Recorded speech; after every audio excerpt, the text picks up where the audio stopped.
warm welcome to Public Global. You've seen me on Public India doing Hindi programs, and I'm happy to connect with this channel as well, where you'll find me as of now doing every Thursday. I'll be bringing an episode with you on burning issues which are afflicting the country.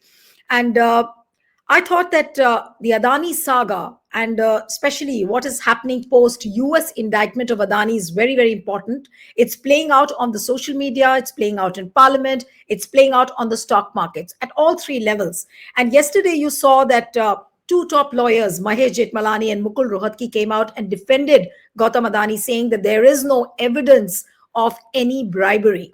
And but how serious is this US indictment report? Does it look bigger than the Hindenburg report? And in Parliament, of course, today is the third straight day where both houses of Parliament have been adjourned because opposition has been demanding a discussion on Gautam Adani's indictment in America, and also they've been demanding a JPC. Now, over the next 61 days, and why I'm saying 61 days, because if you look at the US indictment report very carefully, they've given a time period of 70 days, that within 70 days, either Gautam Adani will have to travel to America and present himself before the court and the trial begins. So already about 10 days are over, or about 20th of November was the day when the US indictment report came out, and today is the 7th day. So over the next 61 days, what all can Adani do? How crucial are these 61 days for Gautam Adani? We'll try and discuss all of this because there's several legal angles to it. So we have Supreme Court veteran lawyer Sanjay Hegde with us. Thank you so much, Mr. Hegde. And I'm happy to be shooting my first episode on Public Global with you. And it's a real honor to have you on the program. And so my first question, of course, is Gautam Adani's US indictment, and beginning with what happened yesterday, what we saw, Mahesh Jetmalani and Mukul Rohatgi coming out in open defense. And there is another development which not many viewers know about it, that today Gautam Adani has put out ads on LinkedIn. Not Gautam Adani himself, but the group has put out ads on LinkedIn saying that they need asset brand managers, they need museum directors, they need communicators who can really come and save the brand Adani, which is a clear indication that brand Adani has taken a hit, and they are really worried over how to, salvage this entire crisis. So, Mr. Hegde, over to you. So, what would you really say that how crucial are these 61 days for Gautam Adani? Well, they would be crucial in as much as how is this indictment to be handled. It's not as if the indictment will go away on its own. The indictment very clearly has not only the details of the bribery, but the indictment of the other gentleman from Asia, Cabins, also shows how the Adani Group wanted a refund of their bribe, of the bribes paid by them, or they wanted a one-third participation from the Asia Group. So therefore, I do think that there will be several questions of law as well as several questions of business strategy, because when the group itself is under indictment in a US court, when it is uncertain as to how things will play out, there will be people who will not put their money on what looks like a risky enterprise. It may also be that pending loans or pending projects might also take a hit. There could also be, if there is a downgrade from the ratings agencies, as has happened with Moody's and Fitch, that then the cost of their loans also will go up. So how will this unravel, and whether all this unraveling is limited to 61 days or more, time will tell. The one great thing, the get out of jail card that they are hoping for, is that there is a new administration in the United States on the 20th of January, and maybe the new administration can, in return for whatever other deals on the country to country basis or otherwise, if the new administration can be persuaded to ask the Department of Justice to go slow on these cases.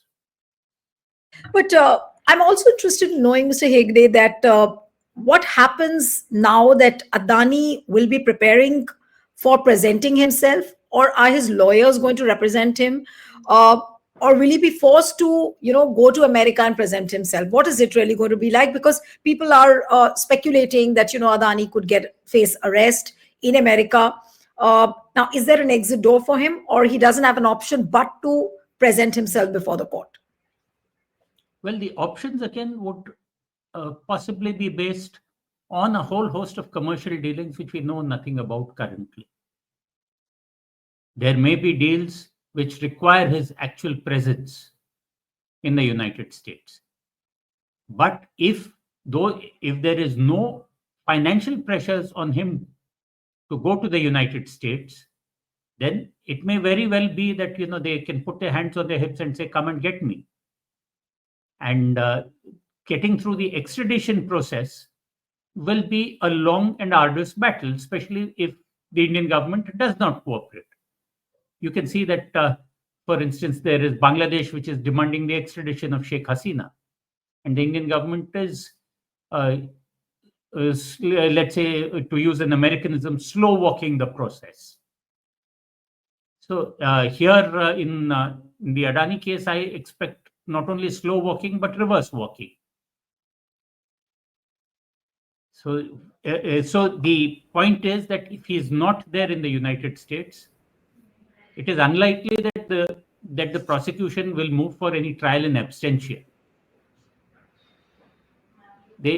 But there will be so many other coercive steps which may be taken, especially against the enterprise, which might have a tendency to compel appearance.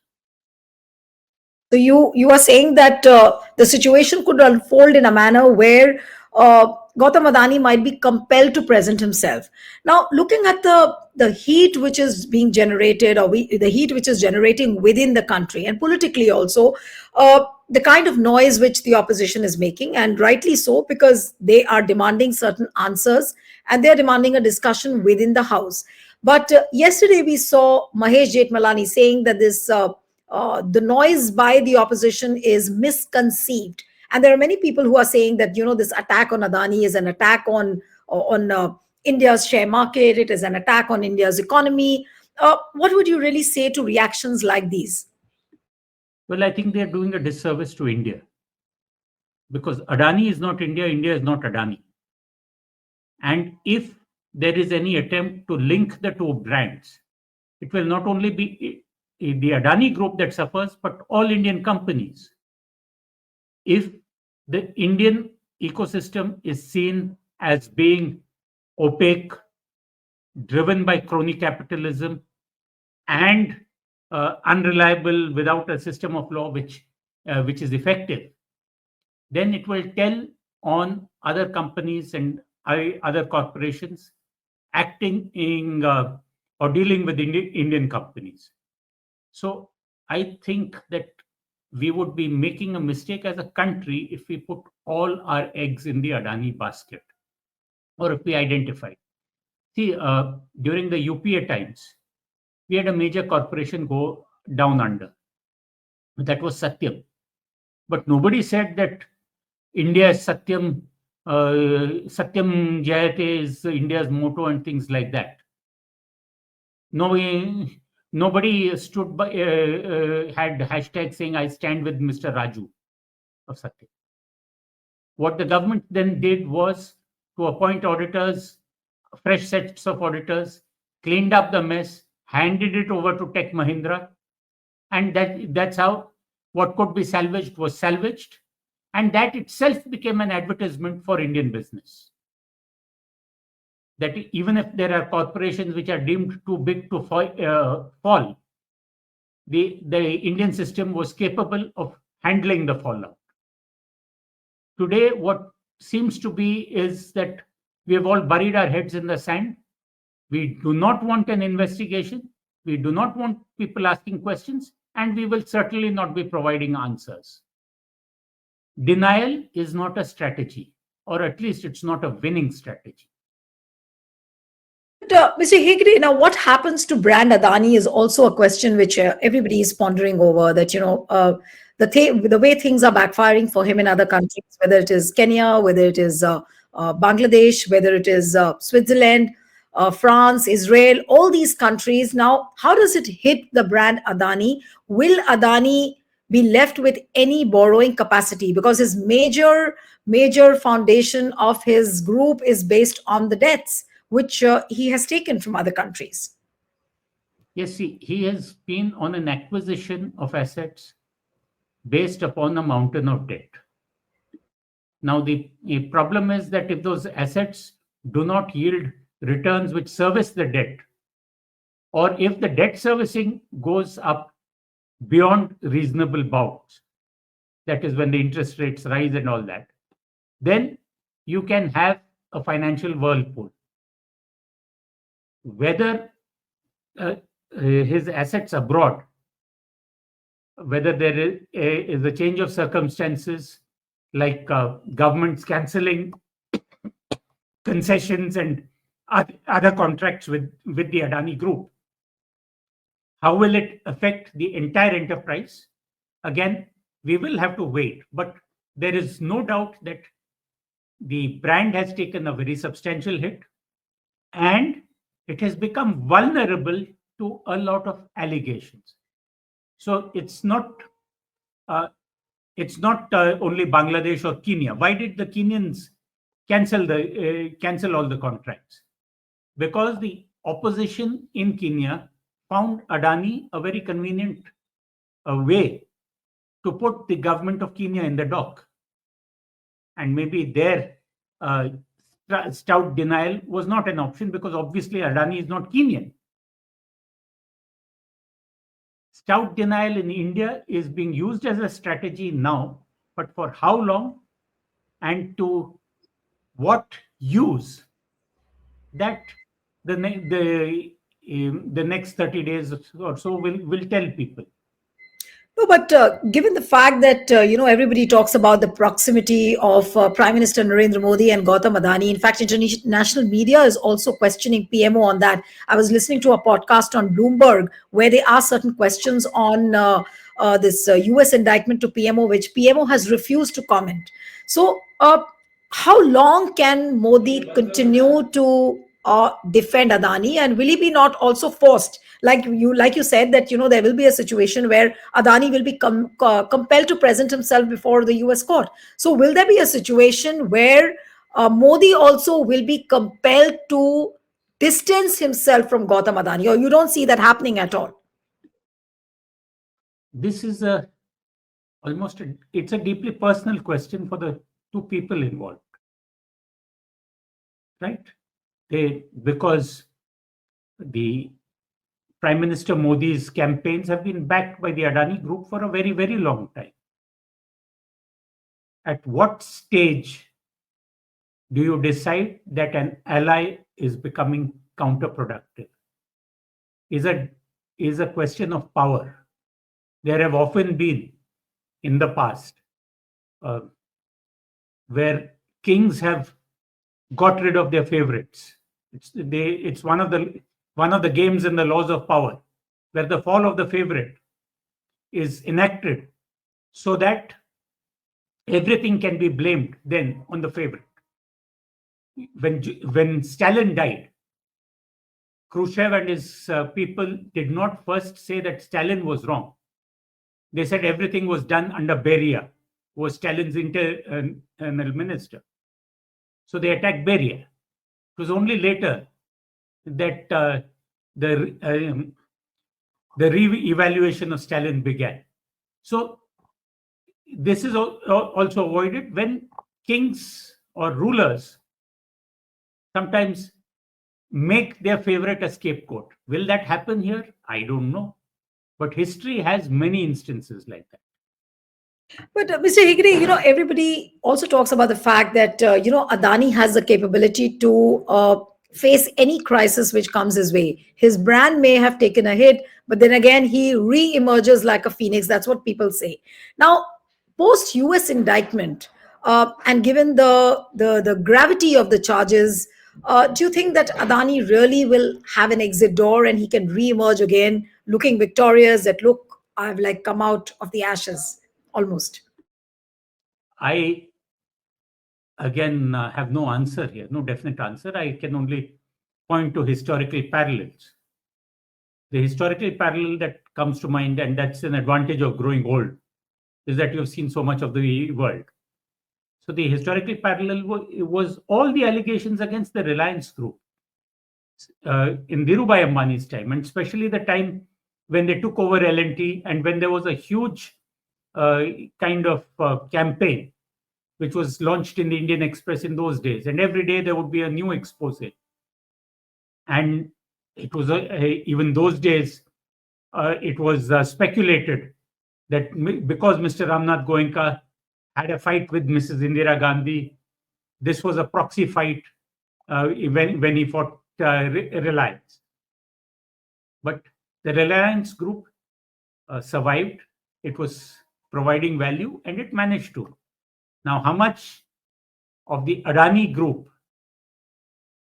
continues to provide value, continues to be able to serve to service that mountain of debt, and to extract value from the enterprises that it has now taken over, whether it is airports in India, whether it's a port in Israel, or whether it is a coal mine in Australia. How productive can you make them, and how much monetary value can you derive? This is a huge juggling act. It's a juggling act where there have been disturbances coming in on and off. And if something falls, there may be a possibility that everything will fall. But the jugglers seem to be very confident that they can keep the ball in the air. The ball's in the air. Right. But Mr. Hegde, now do you feel, I mean, looking at the way the things are unfolding, do you think that now Gautam Adani, I'm sure Prime Minister Modi would think at some point of time, but is he a political and a financial baggage on BJP? There has been a lot of identification of the BJP brand with Adani. But that does not matter to the BJP core voter. The BJP core voter consistently thinks that whatever the BJP does, and especially whatever the Prime Minister does, is good for India.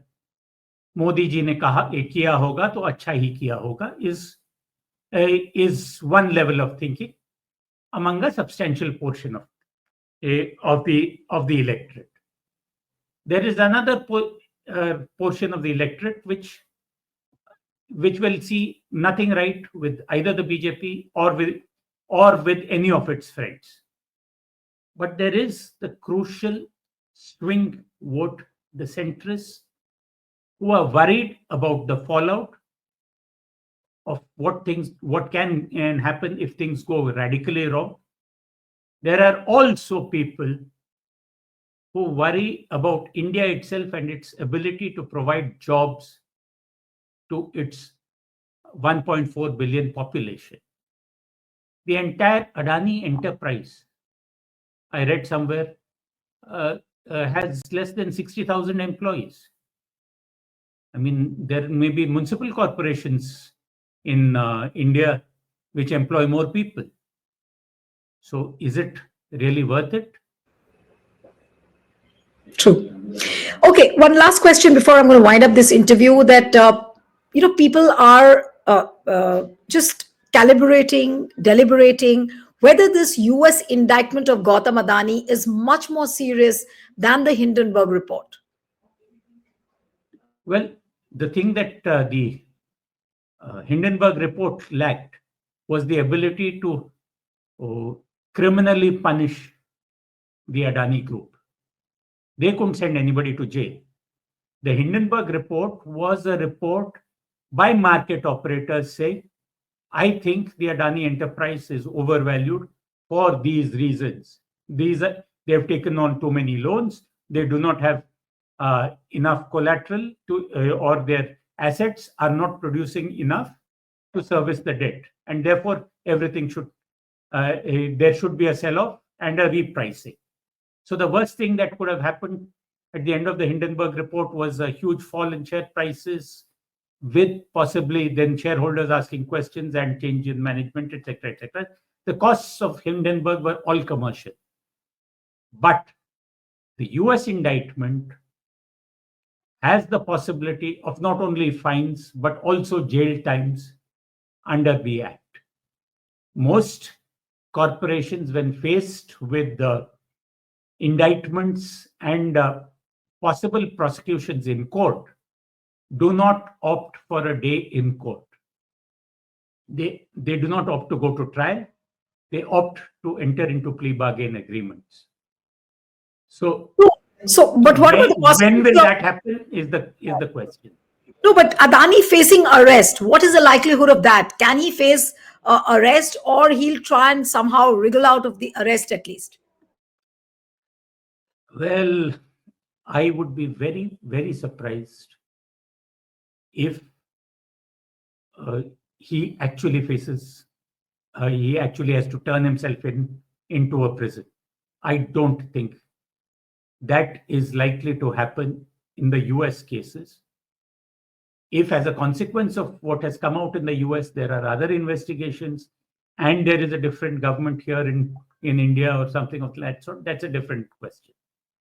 But as of now, I would be surprised if there is actual jail time involved. But this sword is not a mere dangling sword. It has the ability to cut at sudden times and at sudden places. Right. Thank you so much, Mr. Hegde, for joining on Public Global. Thank you very much. Thank you.